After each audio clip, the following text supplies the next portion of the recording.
At just 31, Ramon Novarro revealed a secret that stunned even his closest friends. For years, a lover had quietly lived hidden inside his Hollywood mansion, unseen by the public, unknown to the studio bosses who controlled his every move. And when the truth slipped out, it was not good at all. A scandal was brewing, threatening to ruin the image of the man MGM once called the Latin lover. But before we uncover how that secret unraveled, we need to travel back in time to understand where his story began. Ramon Novarro was born José Ramón Gil Samaniego on the 6th of February 1899 in Durango, Mexico. He grew up in a large Catholic family that valued tradition, music, and faith. His father was a respected dentist, his mother a cultured woman who passed on her love of the arts. Yet life was not easy. The turbulence of the Mexican Revolution in the early 1910 seconds forced the family to flee their homeland and resettle in Los Angeles.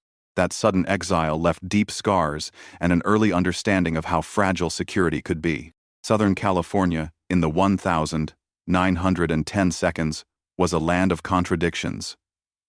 On one hand, a haven for migrants, artists, and dreamers searching for a new start. On the other, a place where strict moral codes and growing prejudice shaped the social climate. By the time Novarro reached adolescence, ragtime music floated from parlors, silent movie houses flickered in every small town, and a new industry called Hollywood was rising from orange groves and dusty lots. As a boy, he was deeply sensitive, with a gift for music and performance. He studied piano, voice, and even pursued hopes of becoming a professional singer. His striking looks, dark eyes, and graceful manner quickly drew notice. Family friends encouraged him to try his luck in moving pictures. But for a young Mexican immigrant, opportunity was not guaranteed. America in the 1910 seconds and 1920 seconds held rigid views on race and sexuality. A boy from Mexico would have to fight for every inch of ground. Still, he was determined. He worked odd jobs to help his family survive, all while practicing piano and learning English. Los Angeles offered both hope and humiliation. Streetcars carried businessmen in bowler hats, while Mexican immigrants often faced discrimination. The film industry itself was both an escape and a mirror of society's bias. Latino actors were often cast as bandits, servants, or exotic seducers. But Ramon, with his refined bearing, carried himself differently. He dreamed of stepping past stereotypes, even if it meant bending to Hollywood's rigid rules. By the late 1910 seconds, he was performing in church choirs and teaching piano. Friends recalled a polite, gentle young man who carried himself like a star before he ever was one. Around him, Los Angeles was transforming into the movie capital of the world. Bright studio lights lit up night skies, and silent stars like Rudolph Valentino set audiences swooning. Ramon was watching closely, waiting for his chance to enter that glittering world. And soon, that chance would come. Ramon Novarro began his Hollywood journey humbly, appearing as an extra in the early 1920 seconds. His delicate yet striking features caught the eye of producers, though roles at first were limited to nameless soldiers, dancers, and background faces. He studied every movement on set, observing how established actors commanded attention. Unlike many hopefuls, Novarro had discipline. He was determined not just to be handsome, but to be remembered. His break came in 1922 when he won supporting roles in films like The Prisoner of Zenda. Soon, the press noticed his charm and poise. MGM executives realized they had something powerful, a young Mexican actor who could follow in the footsteps of Rudolph Valentino, the great screen lover. When Valentino's sudden death in 1926 shocked the world, studios rushed to fill the void. Novarro was thrust into the spotlight, promoted as Hollywood's next romantic idol. Then came Ben-Hur, A Tale of the Christ in 1925. One of the most ambitious silent epics ever filmed. Cast as Judah Ben-Hur, Novarro delivered a performance that combined heroic strength with quiet sensitivity. The chariot race sequence became legendary, and his image was plastered on posters across America and Europe. Overnight, he transformed into a global star. Audiences adored him. Women swooned over his soulful eyes, while men admired his athletic presence. Fan clubs multiplied. The studios crafted his image carefully, emphasizing his Catholic upbringing, his devotion to family, his wholesomeness. Photoplay and Motion Picture magazine published glowing profiles, presenting him as a safe, noble replacement for Valentino's sultry intensity. But even at his peak, Novarro felt the pressure. He knew Hollywood loved him for his exotic appeal, yet expected him to remain respectable and silent about his private life. In interviews, he often smiled politely, dodging questions about romance. Studios arranged photographs with glamorous actresses, pairing him at parties with female stars he barely knew. The message was clear. To preserve his career, he must appear unattached, desirable, and above all, heterosexual. Still, the success was intoxicating. By the late 1920s, he starred in films like Mata Hari and Scaramouche, commanding some of the highest salaries in Hollywood. He lived in a grand Los Angeles mansion filled with ornate furniture, religious icons, and the quiet company of close companions. To the world, he was the noble Latin lover, a man adored on screen and untouched by scandal. Yet beneath the perfection, a more fragile reality waited. The higher he rose, the harder it became to hide his truth. Behind the glittering facade of studio-crafted photographs and orchestrated publicity romances, Ramon Novarro lived a hidden truth. From his earliest days in Hollywood, he was drawn to men. Yet the climate of the 1920 seconds and 1930 seconds allowed no room for openness. Morality clauses in contracts warned that any scandal, especially about sexuality, could end a career overnight. For Novarro, secrecy was not a choice. It was survival. Biographers recount that he formed his first discreet relationships within the artistic circles of Los Angeles. Wealthy patrons, fellow actors, and behind-the-scenes crew members created a network of trust, places where a man could briefly let down his guard. Private dinner parties in Hollywood Hills, mansions or quiet weekends in Santa Monica cottages became sanctuaries. In those hidden spaces, Novarro allowed himself the freedom to love. One of his longest connections was with Herbert Howe, a film journalist who became not just his publicist but also a companion. Howe helped shield Novarro's image, shaping stories for the press while quietly understanding his private world. Their relationship, though never openly acknowledged, blended affection with strategy. Together, they navigated the dangerous line between truth and performance. There were others, too. Ramon was said to be close with actors like Tallulah Bankhead, who served as a trusted ally, and to have shared intimate bonds with men who understood the cost of secrecy. In his own mansion, he sometimes offered lovers refuge, allowing them to live quietly, away from prying eyes. One companion reportedly remained hidden there for years, sharing his life in silence while the world outside celebrated him as a symbol of heterosexual romance. These secret relationships carried heavy risks. Paparazzi lurked near parties, tabloids like Confidential thrived on scandal, and studios monitored their stars with private detectives. Novarro learned to master the art of coded gestures. A brush of the hand.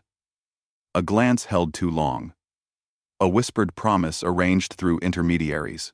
For every moment of tenderness, there was the shadow of fear. And yet, within those hidden rooms, love was real. Letters written in careful handwriting, lovers who joined him on quiet European trips under the guise of assistants, and long evenings at the piano, where he would play hymns or romantic melodies, revealed a man longing for connection. These relationships gave him strength, but they also deepened his loneliness. Every kiss carried the threat of discovery. Every romance risked becoming a weapon against him. As the 1930 seconds dawned, Novarro's fame remained bright. But the whispers around him grew louder. Hollywood was tightening its grip with the Hays Code, and the walls around his private world were closing in. The question was not if, but when, his secret life would collide with the image that had made him a star. By the mid-1930 seconds, Ramon Novarro faced a storm. The talkies had arrived, and while his voice was pleasant, his popularity waned in a world eager for new faces. At the same time, whispers about his private life began slipping beyond trusted circles. In an era when the press could destroy an actor with a single headline, even a rumor of homosexuality was poison. The Hays Code, enforced in 1934, demanded strict morality from Hollywood. Studios became more ruthless, surveilling their own stars, punishing those who strayed from the image of clean American virtue. For Novarro, this meant greater isolation. Every visitor to his home risked being noticed. Every friendship with another man could spark questions. The studio that once celebrated him now grew wary, quietly pushing him towards smaller roles, and eventually letting his contract expire. Tabloids like Confidential thrived on suggestion. They hinted at lavish parties and exotic tastes. None printed the truth outright, but the insinuations were enough. Casting directors turned cautious. Novarro, once earning thousands a week, found himself scrambling for work in B pictures and stage tours. His lavish mansion, once a symbol of triumph, became a gilded prison, where loneliness echoed louder than applause. Emotionally, the toll was crushing. Friends later recalled his gentle spirit turning anxious, withdrawn. He prayed often, clinging to his Catholic faith, yet carried guilt for desires the church condemned. He drank more heavily. Some nights he would sit at the piano, playing hymns until dawn, lost in memories of glory and of the loves he could never name. The world outside was changing too. America in the Depression era looked for distractions, but it had little mercy for fallen idols. Younger stars like Clark Gable and Robert Taylor now filled the roles Novarro once dominated. To audiences, the Latin lover seemed like a relic of a silent age. To insiders, he was a liability, a man whose secrets might erupt into scandal. By the late 1930s, Novarro's career had nearly collapsed. The man who had once raced chariots on screen now faced an emptiness far more brutal than any gladiator's defeat. And yet, his story was far from over. He would live for decades more, watching Hollywood evolve, even as his own role in it faded. As the decades passed, Ramon Novarro's life became a study in contrasts. He no longer commanded leading roles, yet he remained a familiar face. Studios occasionally called him back for character parts in films like The Big Steal or guest spots on television during the 1,950 seconds and 1,960 seconds. For audiences who remembered him as Judah Ben-Hur, these appearances were bittersweet reminders of a vanished golden age. He lived quietly in his hillside Los Angeles home, a mansion filled with religious icons, old photographs, and memories of stardom. Though his wealth had dwindled, he remained generous, giving to Catholic charities and supporting friends who struggled. Visitors described him as gracious, soft-spoken, and somewhat melancholy, a man who still carried himself like a star but seemed haunted by time's passage. The world outside was shifting. The 1,960 seconds brought cultural revolutions, the beginnings of LGBTQ movements, and new voices challenging Hollywood's silence. Yet Novarro, deeply tied to his faith and scarred by decades of secrecy, never came out publicly. His relationships remained private, his romantic life confined to whispers. In his solitude, he kept music as a constant companion, often retreating to his piano to play hymns or Mexican folk songs. By the 1,970 seconds, he was seen less as a fallen idol and more as a relic of silent cinema, invited to retrospectives and honored by film historians. Younger generations marveled at his beauty on screen, unaware of the sacrifices behind that carefully crafted image. Friends noted that he often spoke with pride about Ben-Hur and his early triumphs, yet rarely touched on the personal cost of living a double life. Tragically, his later years ended in violence. In 1968, Novarro was murdered in his own home by two young men he had trusted to visit. The crime shocked Hollywood, not only for its brutality, but for the cruel way the media handled it.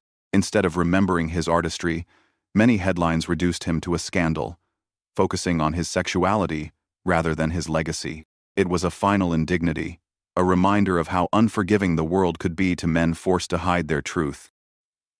Yet beyond the tragedy, there was resilience. Even in silence, even in secrecy, Ramon Novarro had lived authentically in the ways he could. He preserved his dignity to the end, never publicly denying who he was, but never exploiting it either. His story is one of survival, of navigating an industry and a society that demanded masks. And in the quiet of his final years, he remained what he had always been, a man of faith, of beauty, and of longing. Ramon Novarro's story is both luminous and heartbreaking. He was one of the brightest stars of Hollywood's silent era. A man whose face once symbolized romance, adventure, and honor. Yet behind that carefully polished image was a human being forced to live in shadows, navigating love in secrecy, and paying the price for a world not ready to accept him. His life reminds us that fame cannot erase loneliness, and talent cannot shield a person from prejudice. The very mansion that symbolized his triumph became his sanctuary, and eventually, his prison. Even in death, the world treated him harshly, focusing on scandal rather than the artistry that once inspired millions. But if we look closely, his legacy is not one of scandal, it is of resilience. Ramon's journey reflects the cost of silence, the ache of forbidden love, and the courage required simply to exist in an unforgiving time. He teaches us that behind every glamorous image lies a fragile soul searching for acceptance. As you think about his story, ask yourself, how many other stars lived and died carrying secrets they could never share? How different might their lives have been in a more compassionate world? If this story moved you, share your thoughts in the comments. Which part of Ramon Novarro's journey touched you most? Don't forget to subscribe so you never miss the hidden stories of Hollywood's golden age, the stories of love, loss, and survival that still echo today.